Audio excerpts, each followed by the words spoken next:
Hey everyone, so I'm trying something a little bit different today. I'm going to be going through some of my old street interview videos and giving my opinions on them, talking about why I said what I said, what mistakes I think I made, and just giving my views and my thoughts as we go through the videos. I've never done this before. I don't know how good it's going to turn out. There's probably a fairly decent chance that I don't post this, and I think it's a complete waste of time. And if that's the case, nobody's going to see this video, and it's going to just go into the abyss. Kind of like the money that my flatmates put into cryptocurrency recently, just gone forever. It might be a bit like that. But presumably, if you're watching this video, then I did think there was some value in posting it. Hopefully you agree, if you're going to watch this. Okay, so yeah, the first video I selected is we would be inundated with cows, vegan street interviews. So I filmed this around 3 years ago. So presumably I've changed my views and improved as an activist since then. So I hope I'm going to have some things to say, and I hope I'm going to be able to critique myself and say where I went wrong. Generally, I think I'm kind of a self-critical person, so that shouldn't be too difficult for me. And hopefully I haven't stagnated as an activist. Hopefully I have developed over these 3 years.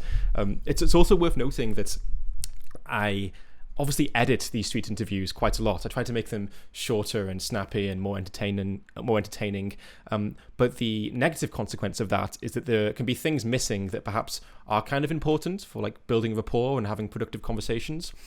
For instance, one of the things that often gets cut out because I think it's going to be kind of boring to watch is just simply reflecting what the person has said back to them. So it's not like you need to do this on every single point they make, but I do think there's a few benefits to reflecting what they're saying. One of which is just so the person knows you're listening to them, right? Also, it means they get to hear their own points back to them, and often you'll find that if you just repeat what someone has said to them, they might disagree with it. So that makes our job kind of easy. But also it means you're actually just more likely to be able to understand what they're trying to communicate. Just being a good listener, it's a good thing to do to reflect what people are saying. Anyway, let's just jump into it. The first question we're asking people is, what are your dogs' names? Oh, great. So this is Betty, and she is, oh my goodness, she's 10 now. Yeah, she's 10 years old. She's a Labradoodle. And this is Rosie. They're not sisters, but they look quite alike. And Rosie is 4. So would you agree that your dog should be protected by law? Ooh. Protected from harm?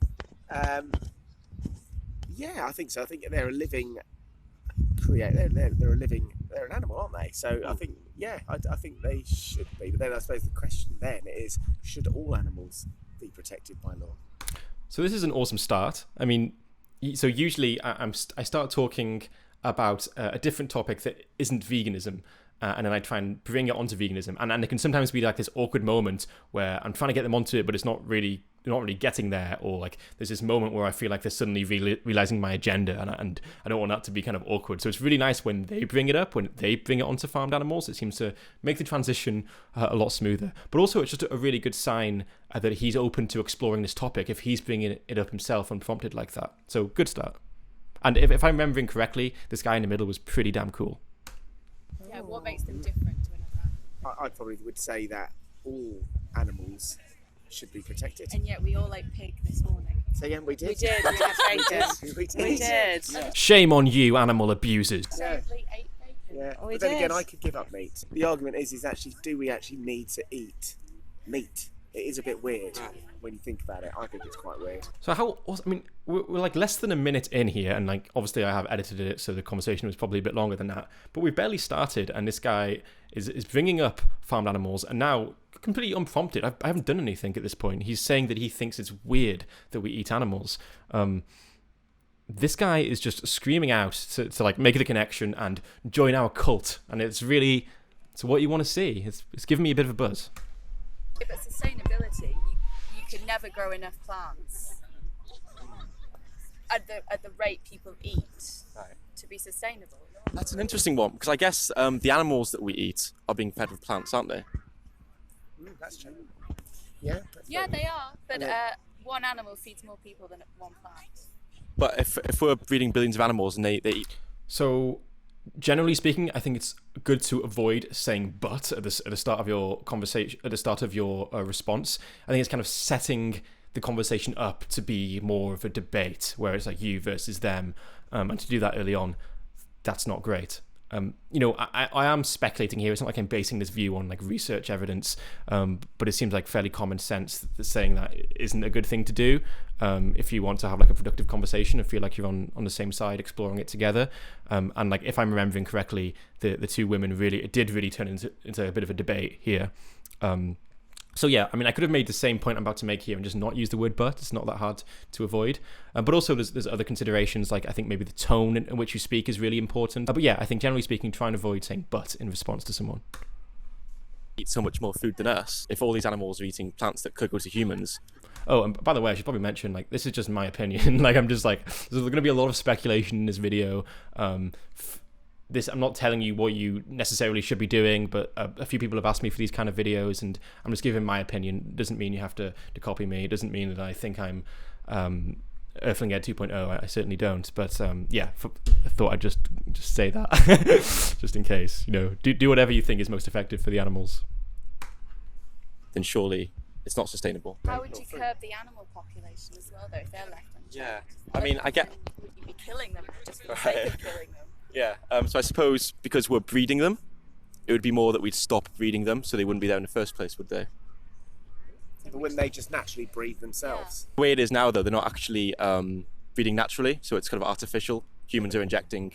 Yeah, that's true. But then if we stop doing that, they would still then breed naturally. And would we But have where would they be though? Because they're in like factories now. They're not out in the wild. These If they were pigs. out in the wild, But what would they be though? If we're not breeding them, they wouldn't be there, would they? they'd be in the wild though, But wouldn't the they? species exist. There are like species of wild boar at the moment, yeah. Yeah. But I suppose But if you They're put them all breeding back, now. like in a field out of the factory, for instance, Mm. they would just naturally Breed. procreate. yeah. Like But I they suppose would. we wouldn't be putting them anywhere, would they? Because they wouldn't be there. But they are right now. So what do you do with the ones that are here? So I suppose it would be more of a gradual process of breeding less and less, so we never have that surplus of animals, But they'd still be animals. like They there are now. wouldn't die out. Yeah, I mean there's animal sanctuaries now as well, I suppose, where pigs do still exist and stuff like that, so they wouldn't die out. Yeah, it'd be an interesting one, wouldn't it? Because all of a sudden you take them all out of the factories, you put them all back into a field, they're still going to breed. They might not breed at the same rate because obviously we're forcing them to breed, but there would still be an issue of overpopulation with animals. I mean, we'd be inundated with cows. Oh, okay. This is really painful to watch. I mean, sometimes this can happen where the person doesn't understand the point you're making and just kind of poor communication. And I don't think I'm explaining my point very well here. So I'm just kind of repeating myself over and over again, and they're not getting it. It's painful. This can happen sometimes, but I think one of the things I could potentially have done is to make an analogy to a different context. Perhaps like I could have talked about dog breeding and said, we're breeding dogs at the moment. Do you think if we were to phase out the breeding of dogs, would this lead to an issue of overpopulation of dogs? Would it be inundated with dogs if we did this? Yeah, I think sometimes I've had a bad habit in the past of just kind of repeating myself if people don't get something rather than trying to put it in another way. That's probably something I can work on. I mean, this is like 3 years old, so hopefully I'm a bit better now. Out of interest, how would you stop animals eating other animals? It's like other predator animals. Do they have to eat animals to survive? Yeah, And do we? I don't know. I don't know. No, we don't. The body can survive completely fine without. So here's the thing. Just because a carnivore needs to eat an animal to survive, I guess that doesn't mean that it's not a problem and it's not something that we should try to prevent from happening. If so, would I be fine with a human child being eaten by a carnivore? No, I think we should try and prevent that from happening. But it seems speciesist to say that in a human context, but not say the same thing in a non-human context.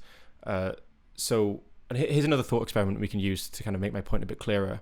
If another human being needs to kill other humans in order to survive, so let's say every week they need to harvest the organs of another human being, vital organs, or this person will die, does that mean that I would be fine allowing this person to continue killing humans because he needs to survive? No.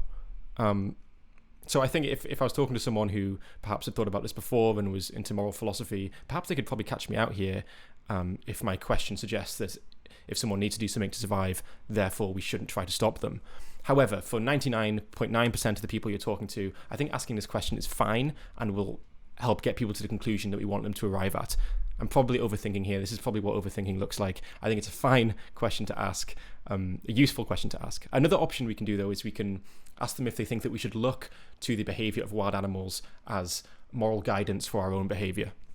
And while you're asking this question, you can ask it in a way that increases the likelihood that they see how ridiculous this would be if it was something that we agreed with. We can say, yeah, animals do terrible things to each other in the wild. They eat their own babies. They rape each other. Do you think that we should look to the behavior of wild animals as moral guidance for our own behaviors? And if at that point they say yes, then you should probably just turn and run.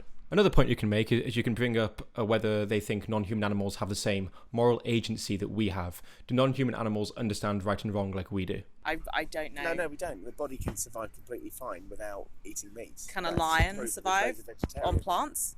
No. I mentioned tone briefly before. I don't really like the way I said no there. I think it's because the way in which she made her point made it sound as if she was debunking what I said, but actually her point was kind of agreeing with what I said. So I was a bit confused, but yeah, I mean, again, I think that kind of tone makes it more likely to turn into a debate, which probably isn't good. Again, go back to children. They need milk. They need their mother's milk, don't they?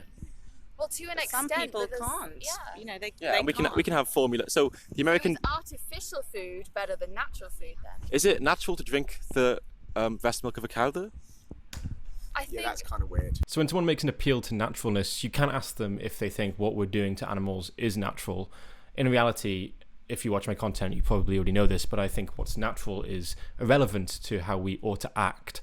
And now I prefer to ask them if they can think of anything that's natural that is bad for us, like arsenic, for instance. And I would rather try and get someone to understand that appealing to nature is a fallacy. But if someone really values nature, and there's a lot of people who do, perhaps it might be beneficial to point to the unnaturalness of what we're doing to animals. Again, rather be effective than right. I suppose you can use both, and perhaps depending on who you're talking to, you can kind of adapt. But it's the whole cheese yogurt argument. It's No, the thing is, the American Dietetic Association, which is the largest organisation of nutrition experts in the world, they've released a peer-reviewed statement in 2017 saying that a well-planned vegan diet is helpful for all stages of life cycle, and that's including infancy, including childhood, including pregnancy, and for athletes. So, generally speaking, I don't really like saying that because it often feels like I'm kind of lecturing them. You know, there's no question there. Again, it's kind of turning it a little bit debatey. I'm much more likely to do that in like a debate at Speaker's Corner rather than street interviews. At the same, I think perhaps it's better to ask people if do you think you can be healthy on a vegan diet, or you could ask them if they think there's any particular nutrients that you'd be missing out on a vegan diet, and maybe if they're not getting it after all of that, then maybe pull out the ADA statement. But yeah, I probably shouldn't have said that at that point, I think. And you can see where this is going. I mean, these guys, especially the women, I think, are just kind of rolling off these justifications. It's kind of turned into a debate. It was going through them all. So that's probably, it might make entertaining content, but perhaps, I'm not really connecting with them that well. But can I just ask, what would be the issue? You're not killing a cow in order to take its milk. What would be the issue? I used to think exactly the same thing, but in the dairy industry, the reason she produces... This is something that I've used quite a lot, where they'll say something and then I'll say, oh, I used to think the same thing. I think this probably increases the likelihood that they identify with you because they can see some commonality. And they may also feel less defensive because you're making it clear that you don't think that what they're asking is a stupid question. What about developing countries as well? Are you saying they should leave a vegan lifestyle when actually they farm their land, they need their animals? Yes, they also eat from the land too, but to say...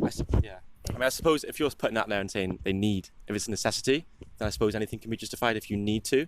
I suppose in the day and age where we live in London... World, do we need to... Again, I don't think that anything can be justified if you need to. I don't think that, and by need to, I'm in the context of this conversation, it sounds like we're saying we need to in order to survive. But I don't think that it would be okay to cause infinite torture to billions of sentient beings because I need to survive. Anyway, overthinking probably in the context of like a normal conversation with normal people. It's probably fine to say things like that. We're gonna go to one that I felt was more positive. Yep. Okay, here we go. We're here at London Cats 2019. This one was 2 years ago, so it's a year difference between the two videos. What is it you like about cats? We'll start with that. If you do like cats.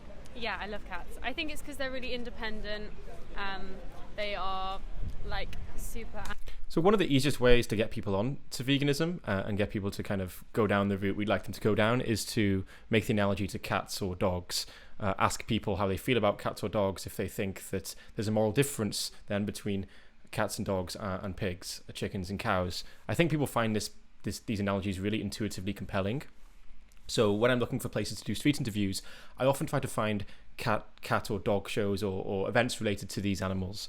And people who go to these events generally spend a lot of time with animals, and they seem very empathetic towards them, so they might be low-hanging fruit. And this is just a side note, but I think the growing popularity of humans having companion animals is probably an understated reason for the growth of pro-animal attitudes in Western culture. Anyway, like I said, I think the comparison to dogs and cats to farm animals is one of like the most intuitively compelling points to make with people. So these kind of events are a great opportunity to do that. Animated, they're really fun. I like the fact that they're kind of just like a domestic cat, that we kind of actually worship them in a way. I don't know anything about the cat show to start with. I'm just wandering about. Oh, right, that's okay. Cats? I don't mind cats. You mean cats the animals? Yes. As opposed to cats the Yeah, I know. musical. Let's say the animals.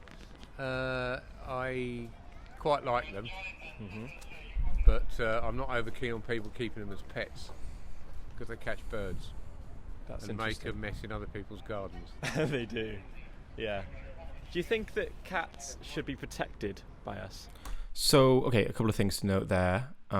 Really great start that he expressed a moral concern for animals unprompted about the idea of cats catching birds and how he doesn't like that. I probably should have spent some time on that and asked him about his empathy for birds. I think when someone brings something up that suggests that they care about animals, it's probably good to reinforce that belief. They should not be abused or badly treated.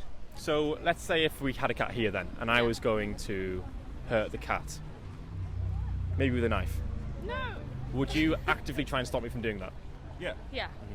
What if I told you I get lots of pleasure from doing it? Would that be a good justification? No. If I swap the cat... So sometimes before I get onto the topic of veganism, and I'm in the context of harming cats or dogs or bullfighting or something that the vast majority of people disagree with, I go through common justifications that people use against veganism. So what if it gives me pleasure? What if it's part of my culture? What if it's impossible to live without causing some harm? Does that justify me hurting the cat or going to the bullfighting event? And then, so you get people disagreeing with these justifications and debunking them, and then you flip the context to farmed animals, and they're probably not going to find these justifications reasonable because they've just literally disagreed with them or debunked them a few minutes ago. So this is a tactic that I use in a lot of street interviews, and I think it works pretty well. For a dog, would you feel any differently towards the act of me doing that, or would you still try and stop me? No, I don't think so. I would definitely still try and stop you. I would feel differently. You'd call it immoral? Yeah, and hurting any living animal is immoral. If I don't need to. If you're going to go into food now, because I feel like you might go into food. We could go there. I believe the same thing. Yeah. Yeah, exactly the same thing. Yeah. Okay, let's go there then. Let's swap that. Since you want to, let's swap that animal with a pig. Yeah. So, like I was saying before, I often find it kind of difficult sometimes to transition towards farmed animals. So it's really nice when they make that transition statement for me. Makes the conversation flow a little bit better, I guess. And I get a knife out. Yeah. You're not okay with that? No, we don't eat meat. Okay. You vegetarians? We eat fish, but that's pescatarian. purely because I kind of take the stance that if I felt like I couldn't kill it, then I wouldn't eat it. Whereas I feel like with a fish, like I know it's kind of a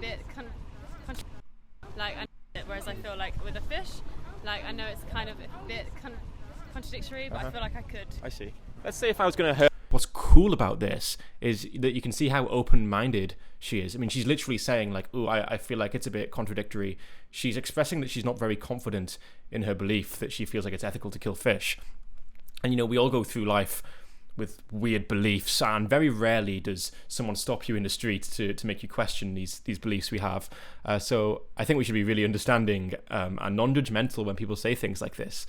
I usually go straight to putting it into another context, but you can notice that the tone and my demeanor doesn't suggest that this is like a debate context for me. I don't want it to seem like it's me versus them. Let's say we've got a cat here and I feel like I can kill it. I feel like it's okay to me. Yeah.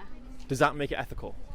I mean, I think everyone has their own values, don't they? So to me, like, for my ethics, it's not necessarily what I would do, but for you, I have to appreciate that you're different. Let's say there was a human here, and I said, well, maybe to you it's not right, but morals are subjective. It feels okay for me, so then I stab them. How would you feel about that? Do you think I should be stopped? Yeah. I think there's something fundamentally different between humans and animals. I agree there's many differences. Yeah. What is the difference, though, that justifies that difference in treatment? I think humans have such a higher level of intelligence or intellect. If I found a human with the intelligence of a pig, could I shoot them in the back of the head? Yeah, you're getting into very tricky areas here, aren't you? So if it is the intelligence that makes that okay, surely if I insert that intelligence in another being, then to be consistent, we'd have to say I can kill them. So this is, what's it called? Like what I'm doing here is Peter Singer, I think, popularized it. What's it called?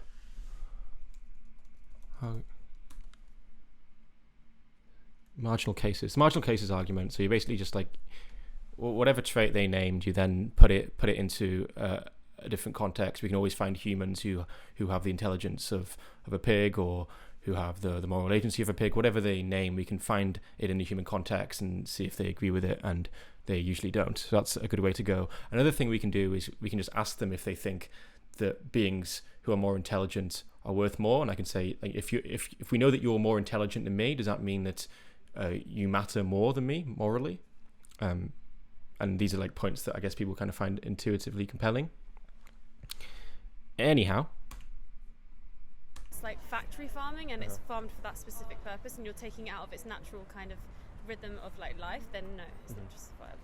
You both mentioned factory farming, so I want to give you another hypothetical. So let's say we've got an animal that's really happy, no factory farming, all the space in the world, belly rubs every day, and then one day I get a knife out and kill the animal. Is there an ethical issue with that as well, if it's not factory farmed? I mean, yeah, I guess like if you're going to take this, it's kind of contradictory if you say it's not. But like if it's died from old age, then you could eat it. Sure. Because then it's kind of natural. I'd probably say the same thing about humans, to be honest, but maybe I'll cut that bit out the camera. So a couple of things there. First of all, I think it's good to agree with your conversation partner when the opportunity arises. And I also think it's good to make jokes and try and have a good time with them in order to build rapport. You know, I'm spending a lot of time here talking about issues of context and the process rather than the content of what I'm actually saying. But I do think it's very important. And as activists, we often spend a lot of time focusing on learning what to say, almost like we're reading off a script. But I think it's really important to think about your demeanor in the conversation, which is perhaps more important. I know I had a conversation with Melanie Joy recently, and she was saying that the process is more important, and people will remember how they felt in a conversation more than what was actually said. So I do think it's really important to think about these things and not just focus on the content of what we're actually saying. Anyway, let's continue. A lot of animals wouldn't exist if they weren't bred to eat. Would it be more ethical for me to kill humans if I bred them into existence? No, not. No. Let's say we've got two animals here, right? Yeah. One of them has off the street, or I've stolen someone's dog, and the other one I've bred to be killed. Is there any moral difference between those two animals? No, I don't think so. No. If you could click. Little side point here, but often when someone says something, like, I mean, it kind of comes naturally to me. I guess I haven't really thought about this consciously, but at the end here, if they say something that's kind of a different viewpoint to what they had before, sometimes I'll just kind of repeat it back to them just so it can like sink in. So he says here no, and I just repeat to him no. Two animals. No, I don't think so. No. If you could click your fingers now and end animal exploitation, so no more dairy, no more animals being killed for meat, would you rather live in that world? Yeah, for sure. Yeah. And I think the thing is as well is it's like there's no need for them to be like mass produced on that level either. It's so unnatural. Like it's so unnatural. So let's say, so that question I asked there, if you could click your fingers and basically live in a vegan world, would you do it? If you could press a button, would you live in a vegan world if you had that power? I really love that question, and if the conversation is going well, I try to work it in towards the end. You know, if they agree with that question, then they're essentially on board with veganism, on board with the end goal of veganism, and that's awesome. And by the way, you can see that she made an appeal to nature fallacy there, which is my pet peeve. And I've made, like I said before, I've made plenty of videos discussing the appeal to nature fallacy. In one video in particular, I focused on this, so I'll put a link there. So please go and watch it if you're interested. But yeah, obviously, people use the appeal to nature fallacy to justify killing animals, but they also use it to justify leaving animals to suffer in the wild. And I could have picked up on that here and talked about that, but I pick my battles. You've got to pick your battles, guys. And honing in on a disagreement at this point in the conversation, when it seems to be going so well, and they really do seem to be on board with veganism, probably would have been a bad idea. Again, I know I'm basing a lot of this on speculation. That's kind of the nature of going through videos like this. But like generally speaking, I think it's good to not be nitpicky about what people are saying and focus on what you want from the conversation and where you want them to be. And my goal wasn't here to get them to think differently about nature or wild animal suffering. My goal here was to get them to go vegan. And this was like 2 years ago, so I was probably thinking significantly less about wild animal suffering than I am now. Anyhow, it's not mass produced, so we have one animal, just one animal. Is it still unethical? Is it still against your morals to kill the animal? I think so, unless you're in absolute Survival, dire need. Yeah. Would you say that you'd see yourself as being vegan in the future? I definitely would love to be, like 100%. It's just chocolate. That's the only thing. The thing with chocolate, I think there are good alternatives now, but let's say hypothetically there's no good alternatives to chocolate. So, yeah, most of it is. Okay, great. Most of it That's is, fine yeah. then. But let's say there's something you really enjoy the taste of, like chocolate, and you can't get it as a vegan. Do you think that getting the taste pleasure from that product would justify hurting an animal? No, I don't think so, no. Because, if I was to ask you, have to see it, exactly. perspective-wise. If I was to ask you now, what do you value more, taste or life, or an animal's life? Yeah. Which would you choose? Definitely. Animals alive. Yeah. For some years, I've always... These guys are just so open-minded and like just a real joy to have a conversation with. This kind of makes me want to get back on the streets. With COVID-19 now, I haven't really been doing street activism properly for over a year. So going through this is making me want to get back out there and have some nice conversations. Let's leave it there. I think I've been talking for quite a while, and I want to keep this video fairly short. I remembered this. So the couple we were talking to there, who were basically, they seemed really on board. Several months after I posted the video, in fact, actually, more like 2 years after I posted the video, I got a comment from the girl in this video. And she said, "Hey, Humane Hancock, just a message as I dug this video out today, and I'm the girl from the couple in the vid. We turned vegan a few months after this was shot and have been going strong ever since. Just thought you'd enjoy the news, haha."